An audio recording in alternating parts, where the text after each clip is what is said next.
tardes a todos y a todas. Vamos a charlar un poco de esto de la prevención del COVID-19. Pertenece a una familia de virus, ¿no? Esta familia de este grupo de virus que causan enfermedades que desde el resfriado común hasta enfermedades más graves como la neumonía o el síndrome respiratorio de Oriente Medio, el MERS, también otro síndrome respiratorio agudo grave como el SARS. Estos fueron descubiertos en el 2003 y en el 2012, respectivamente. Y bueno, como menciono, cabe destacar que las cepas de coronavirus lleva el 19 porque fue descubierta en 2019. Este brote que se da puntualmente en China, en la ciudad de Wuhan. ¿Qué es la COVID? Bueno, la COVID-19 es la enfermedad producida por este virus, ¿no? Y está causada justamente por este grupo de virus. Una cosa que no había mencionado, que de la familia de los coronavirus, también dan gastroenteritis, aparte de causar las enfermedades respiratorias, los resfríos comunes, también dan gastroenteritis, y eran conocidos en pediatría, eran conocidos en chicos que eran afectados por esta familia de coronavirus. Y ahora, actualmente, la variable que se está viendo, no podemos hablar de cepa, aunque en la televisión hablan de cepa, sigue siendo el mismo coronavirus. Se tiene que dar una serie de cambios en su material genético y tiene que persistir esos cambios para que aparezca otra cepa. Así que para los académicos, para los infectólogos, todavía no hablan de nueva cepa, hablan de variantes. Por eso hablan de la variante de Brasil, hablan de la variante de Sudáfrica, hablan de la variante de Gran Bretaña. Todavía no salió acá la variante argentina. Estimo yo que si sale va a ser la más jodida, porque no hay nada que nos venga bien. Pero bueno, eso son dos mangos aparte.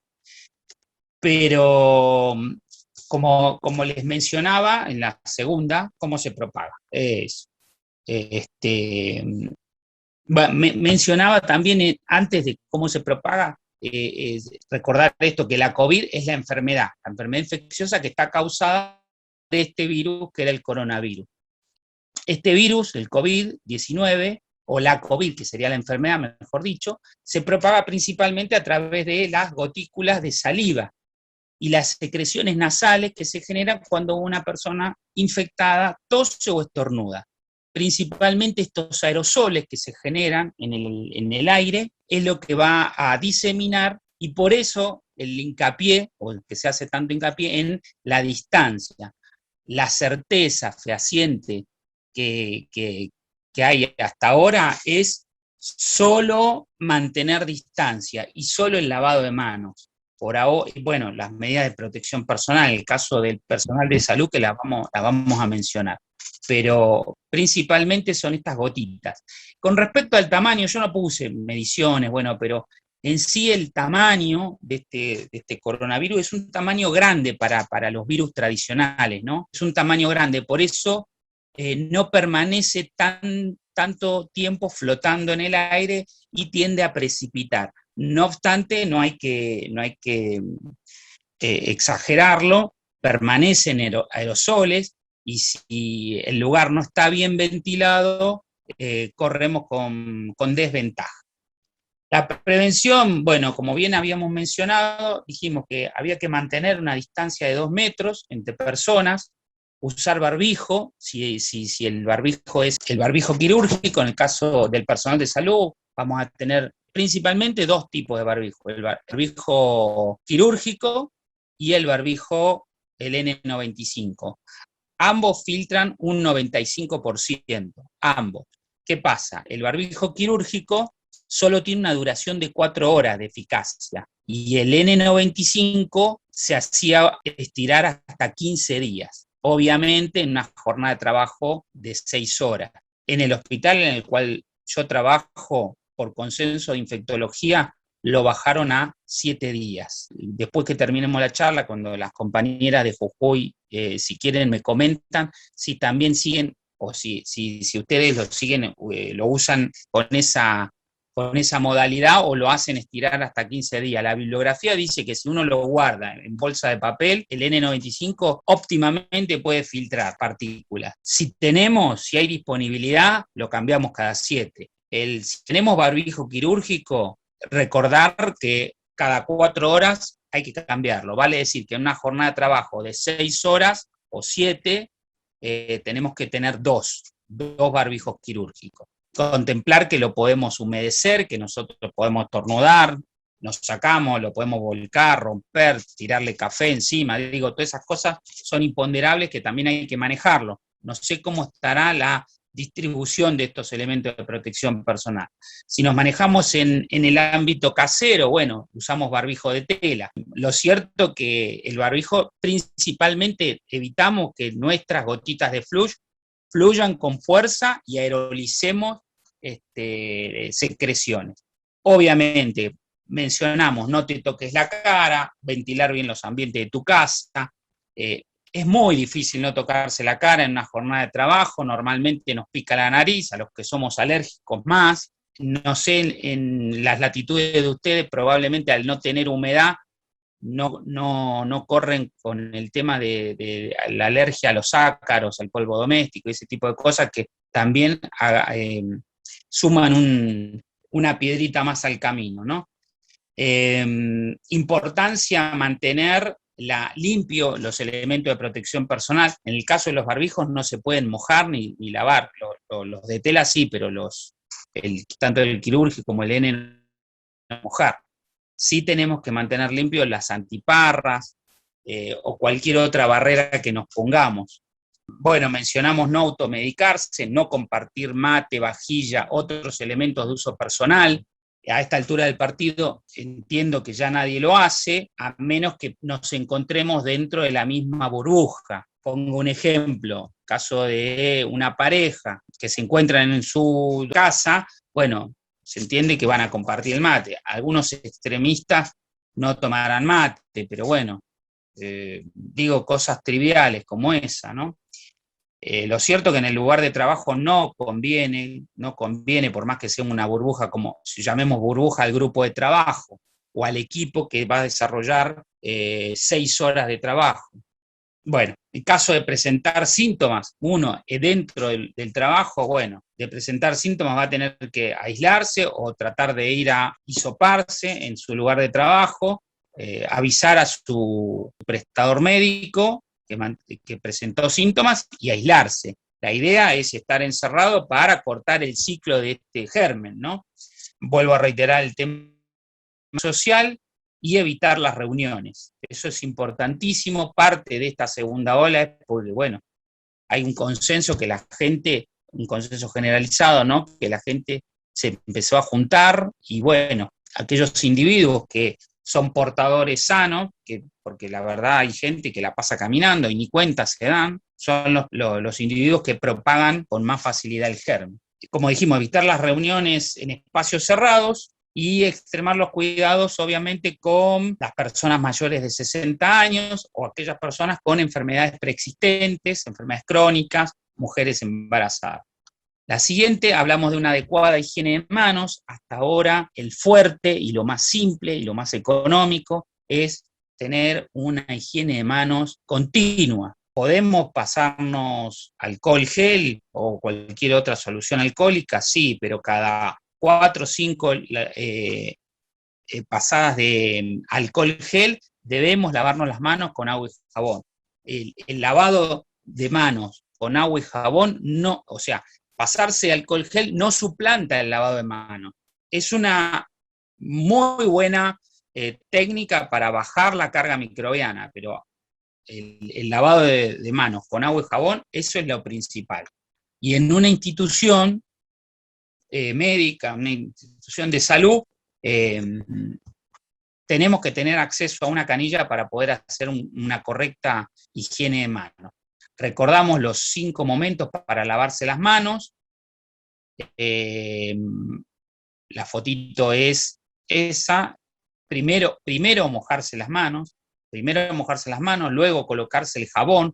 Recordar que cualquier jabón sirve, Hay una variedad de jabones germicidas, pero bueno, eso es más marketing que otra cosa. El viejo y conocido jabón blanco es el más efectivo y el más inocuo para las manos, sobre todo cuando uno en una institución de salud usa determinados agentes como iodopovidona o otras sustancias que son corrosivas con nuestras manos, ¿no?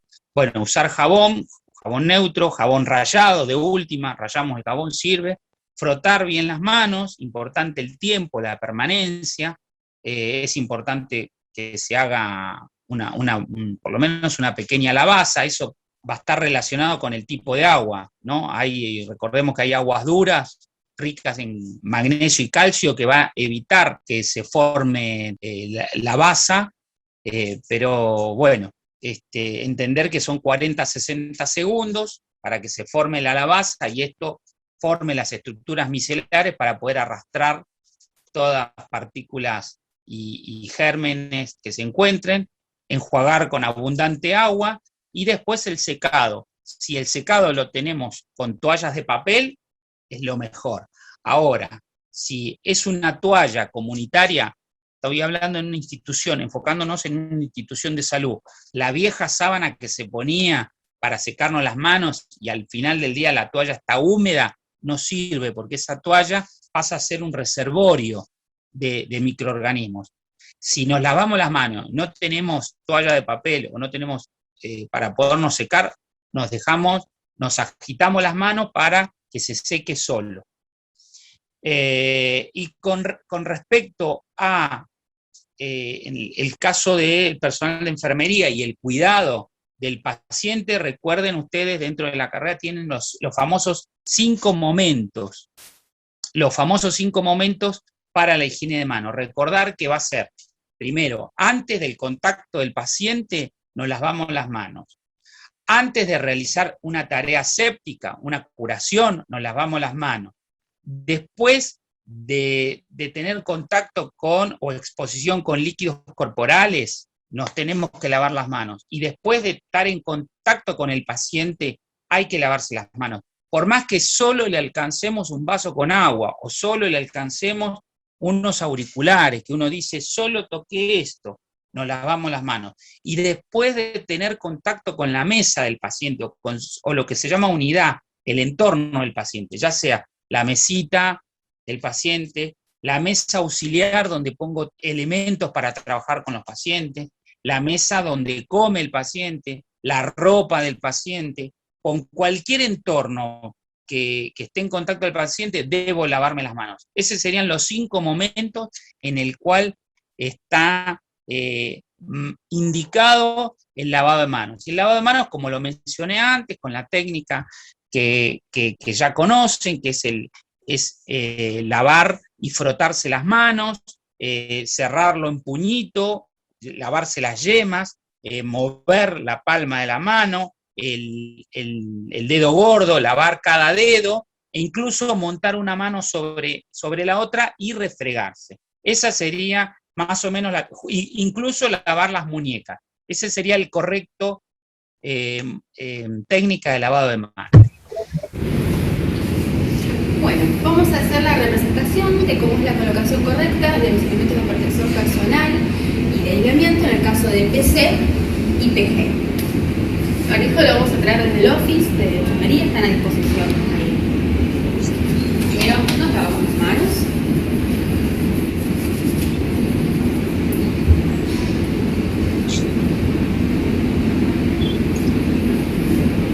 Luego procedemos a colocarnos la mesotín.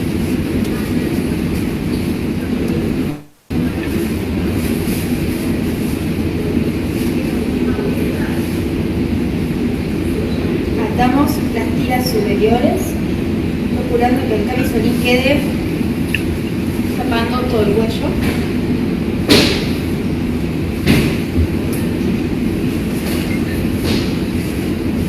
Y que las solapas de atrás cubran en lo posible el cuello.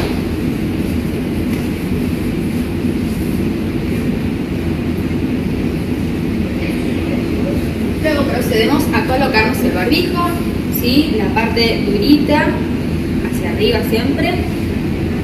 Desplegamos para que cubra toda la cara. Primero tomamos las tiras superiores.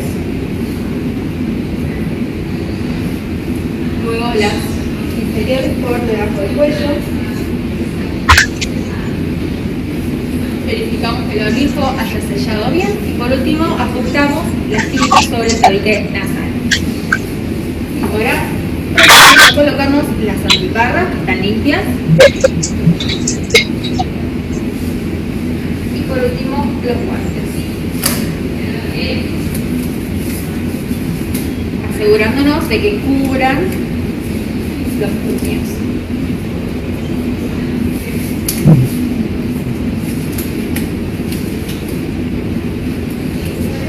Bien, así estamos en condiciones de ingresar a la habitación. Recordemos que si tenemos que cambiarnos los guantes por alguna razón, debe mediar alcohol en gel antes de colocarnos nuevos guantes. Intentemos no tocarnos ni las antiparras, ni el barbijo, ni el pelo, ni tampoco intentar sacar cosas desde el interior de nuestros campos. Una cosa que quería mencionar con la representación que acabamos de ver, lo ideal sería, la gente ya practicó, volver a practicarlo, porque, digamos, en algún momento, si no te pusiste ducho o dejaste de hacerlo, volver a practicarlo, siempre es conveniente. También es conveniente planificar las tareas, qué voy a hacer dentro de la sala con el paciente para tener una mesa auxiliar, o las cosas, la tijera, digo lo que hacía mención la enfermera en este caso, de levantarse el delantal para buscar algo. Generalmente lo que busca en el bolsillo es o cinta adhesiva, o tijera, o algún otro elemento del trabajo que me ayude a ¿cómo se dice?, a resolver un problema. Lo ideal es tratar de entrar de a dos, hacer un equipo de trabajo y tener alguna otra persona que, si me olvido, el caso que tengo que reponer un sachet de suero, solicito el sachet de suero, otra persona que si bien puede estar con guantes y barbijo, pero no todo vestido, solo me alcanza eso. Es importante para no salir y manipular y diseminar. Eso sería una acotación que puedo hacer. Hay otro videito que es cómo sacarse la ropa. Recordar que los elementos de protección personal son justamente personal e individual. No puedo estar prestándolos, a veces son costosos y en algunas instituciones te obligan a que hayan 2 máscaras por servicio.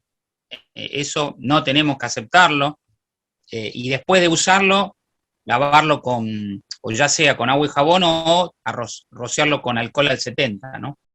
Vamos a representar cómo es la correcta retirada de los elementos de protección personal y de aislamiento. Una opción es retirarse primero los guantes, lavamos las manos, respetando todos los pasos.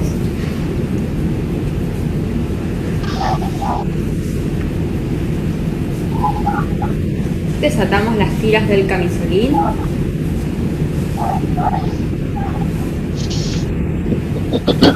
Deslizamos hacia adelante, tocando solo el interior. Y descartamos en bolsa roja. Lavamos las manos.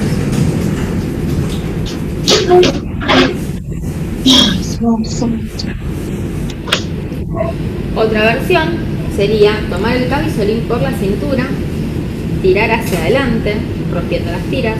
Hacemos lo mismo desde los hombros, lo deslizamos hacia adelante y retiramos todos juntos.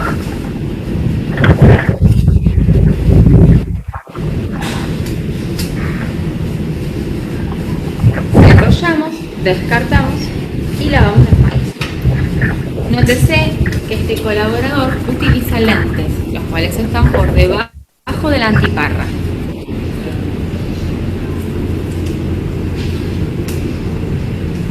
Bien, ahora procedemos a retirarnos las antiparras tomándolas por las patillas, colocamos en superficie limpia, lavamos las manos,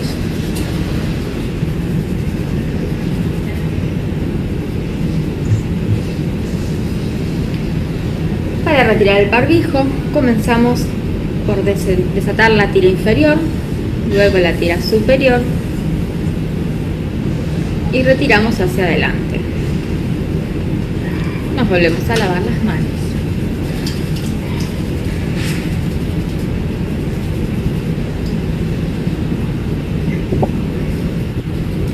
Ahora procedemos a la limpieza y decontaminación de la antiparra. Nos colocamos guantes limpios. Vamos a rociar con el producto que esté disponible la antiparra y la bandeja con un paño o toalla de papel. Vamos a iniciar limpiando la parte interna de las antiparras, luego las patillas y por último la cara externa. Colocamos en una bolsa limpia, limpiamos la bandeja, sacamos los guantes, nos lavamos las manos.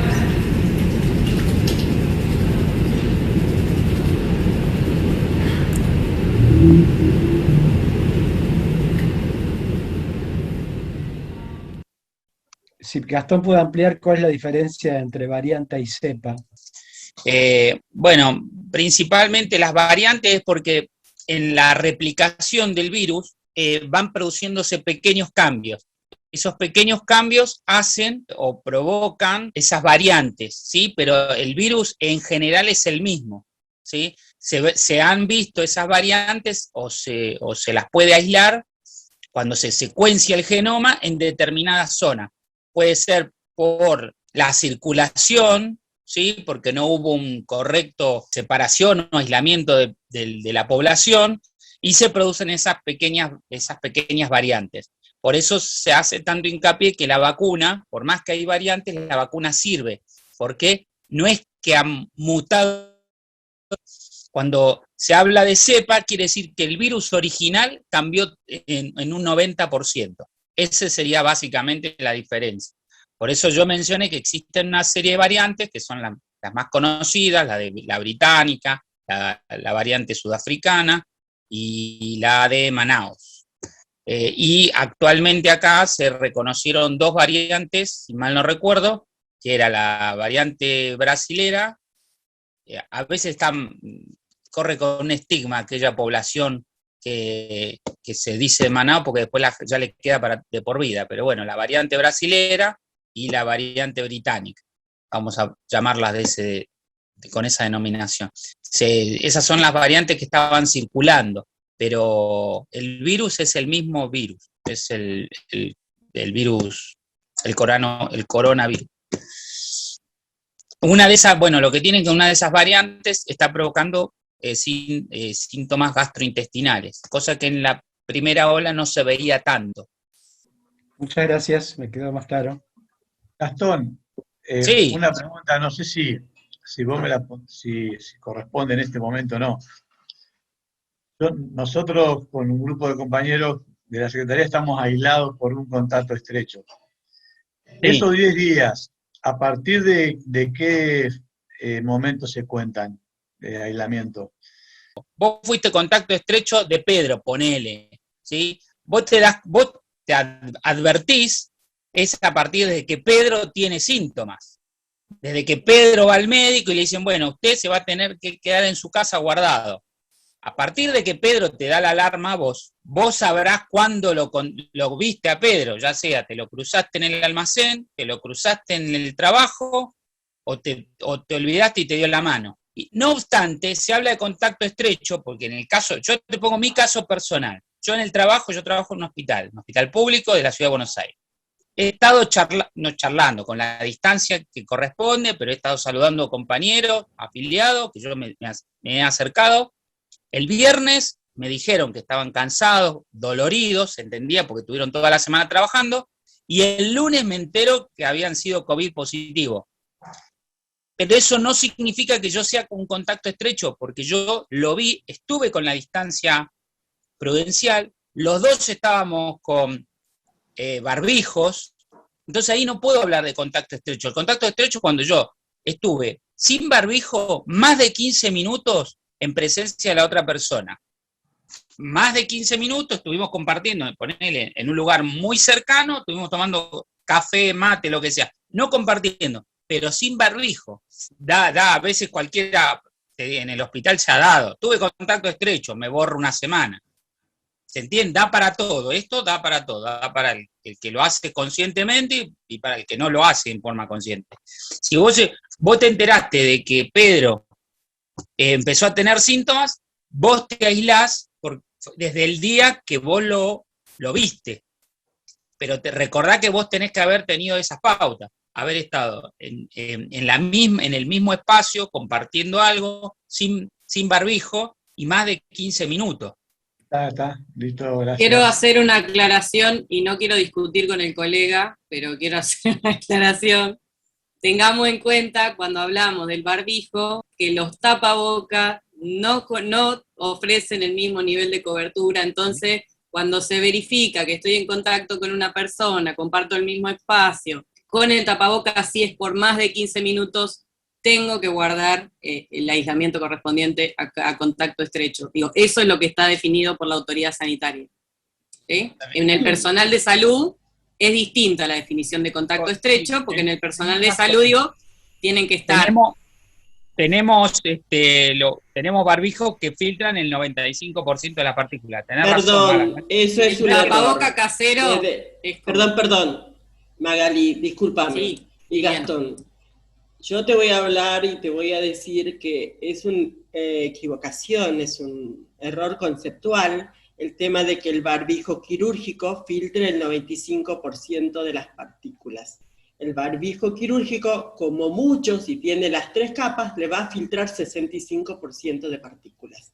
Entonces hay una gran diferencia entre el barbijo quirúrgico y el N95. N95 lleva la palabra porque tiene el 95% de filtrado, ¿sí? Entonces es importante tomar en cuenta eso. Lo otro, como usted lo dijo, el tema, si el barbijo está húmedo, si el barbijo está deteriorado, si el barbijo no fue cambiado.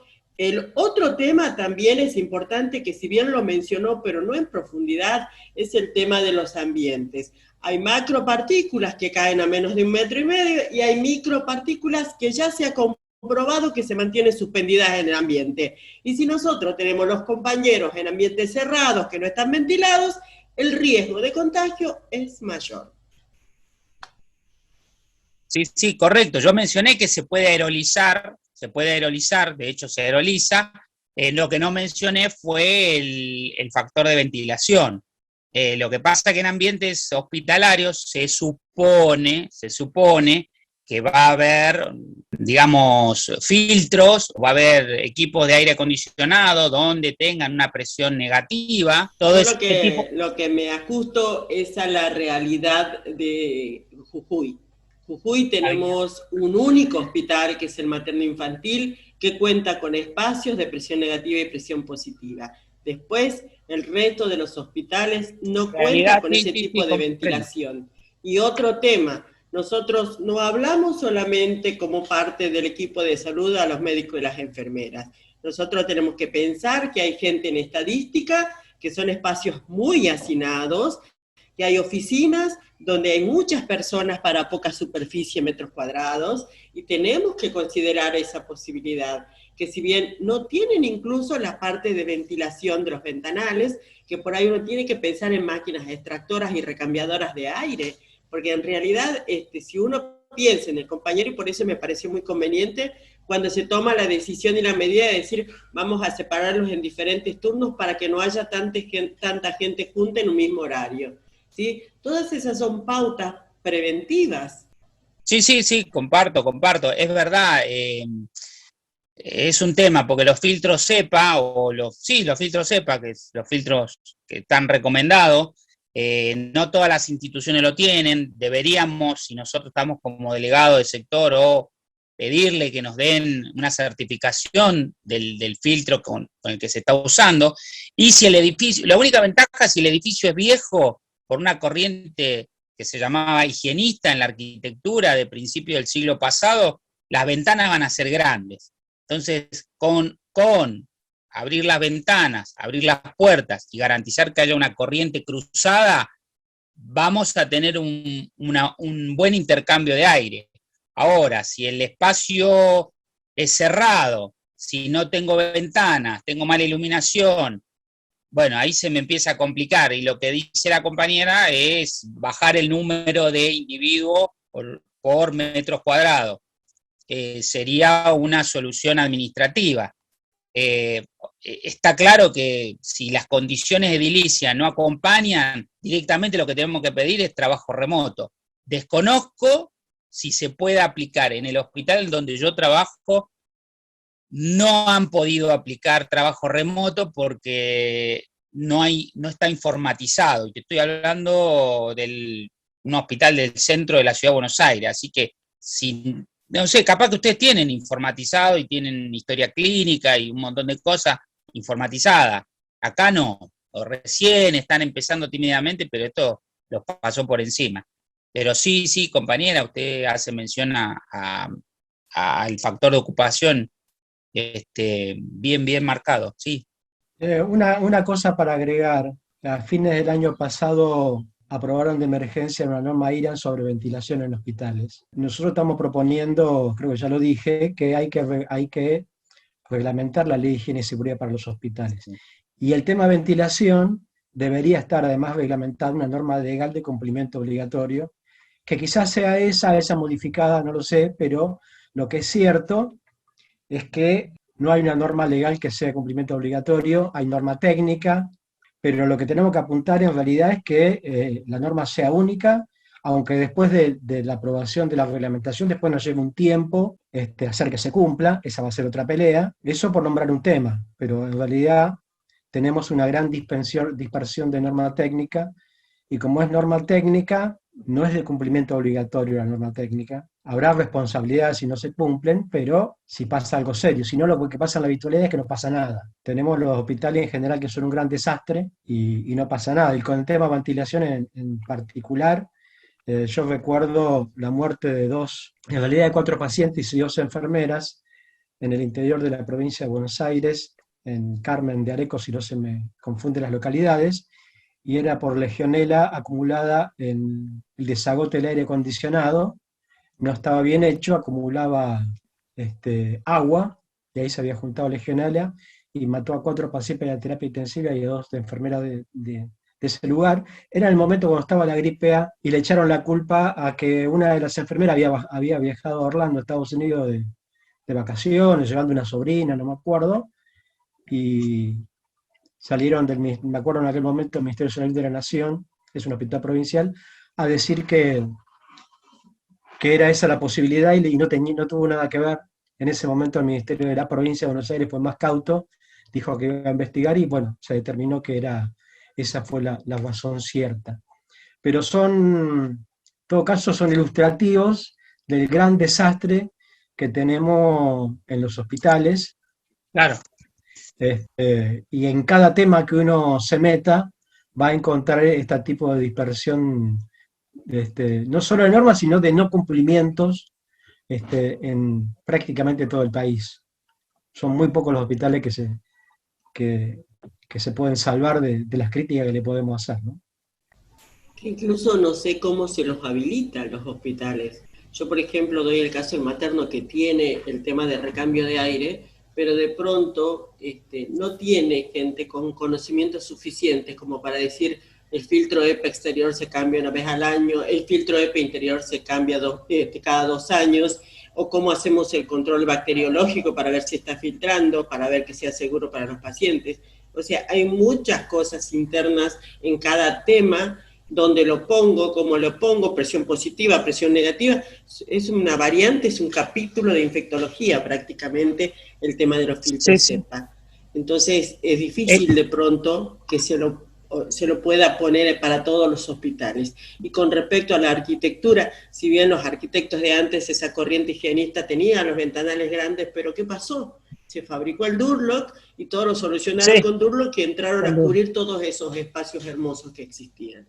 Entonces por eso tenemos una cosa que quería mencionar, aparte que vos hacías mención de la historia esta de Carmen de Areco, paradójicamente dicen la historia se repite, porque la legionela lleva ese nombre porque creo que era la década del 70 o 60, no recuerdo bien la década, cuándo sí pasó el siglo pasado, pero en Estados Unidos, en una convención de excombatientes, justamente legionarios, que se hospedaban en un hotel, por un problema de la ventilación, el aire acondicionado, esta bacteria, que se la desconocía hasta ese momento, infectó a todos los excombatientes que hicieron ahí una convención, de ahí el nombre de legionela, viene de legionario, y mató, bueno, a todos los que estaban en la convención. Así que, mismo caso, el aire acondicionado y la ventilación deficiente volvió a cobrar la vida de esos trabajadores, en este caso, ¿no? Quería acotar ese dato histórico. Pero sí, lo que dice la compañera también, el tema porque lo he visto en mi hospital, cuando necesitan crear una oficina, le mandan Durlock y achica los espacios, sí. Transforman, porque, bueno, el diseño con el que se creó era uno y después, 100 años después. De hecho, los hospitales en la Ciudad de Buenos Aires no están aprobados, porque son construcciones antiguas, donaciones. Imagino que en el interior debe suceder lo mismo. Son donaciones que hicieron alguna familia en su momento, los gobiernos municipales los adoptan y los van reformando, de ahí los nombres de los familiares, ¿no? Que llevan los nombres de los pabellones. Pero bueno, sí, eso es parte de la historia de nuestro sistema de salud. La otra cuestión que va a ser complemento de esto, obviamente que haya profesionales en condiciones con conocimiento específico en los hospitales, que hoy no hay. Salvo alguno que haya algún caso aislado de algún grupo, de algún ingeniero licenciado con experiencia concreta, lo concreto es que hoy no hay formación académica profunda en las particularidades de la salud y seguridad que requiere un hospital. Por lo menos en nuestro país no hay, y ese sería también un componente importante que debería haber para justamente vigilar que se cumplan esas normas que habitualmente no se cumplen. Y la otra cuestión que le quiero agregar es la parte de la gestión en salud y seguridad, que directores, los médicos, no hay ningún lado que se forme en gestión y salud y seguridad hospitalaria, que también debería ser algo que debería implementarse para garantizar que no se enfermen más los pacientes que entran en una cosa y se vayan con otra, y para garantizar obviamente condiciones de salubridad a los propios trabajadores y trabajadoras, ¿no?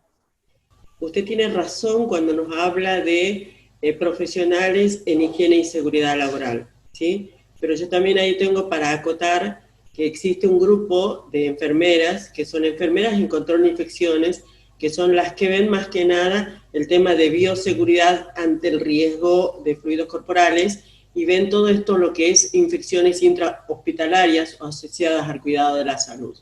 Como enfermeras en control de infecciones, nosotros tenemos nuestra Asociación de Enfermeras en Control de Infecciones, que ya tiene más de 25 años de vigencia, de la cual soy socia fundadora, y bueno, la formación de estas enfermeras en control de infecciones, si bien hubo una primera camada que se hizo en la UBA como extensión universitaria, pero actualmente ya se ha recibido el primer grupo de egresadas de la diplomatura en control de infecciones a través de la Universidad Nacional de Tucumán.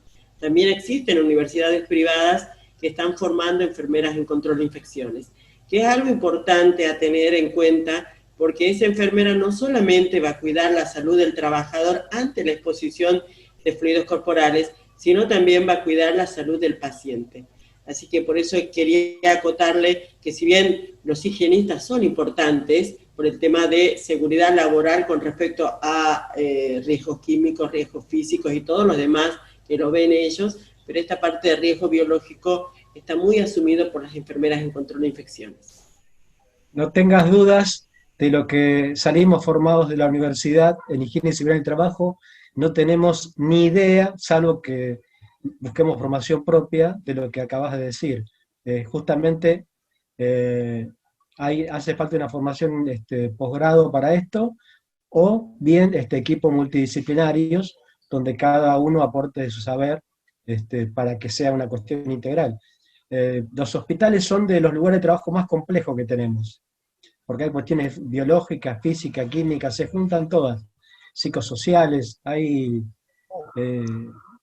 yo diría que es más compleja que cualquier fábrica, y por ser inspector de trabajo conozco una buena parte de las fábricas, y no tengo dudas que los hospitales son mucho más complejos. Así que... Y de por sí, primero, tienen los 3 turnos, trabaja 24 horas, los 365 días. Tenés todos los riesgos que vos mencionaste en los psicosociales, y a eso le tenés que agregar la estructura del Estado, que también es compleja. Así que es un combo explosivo.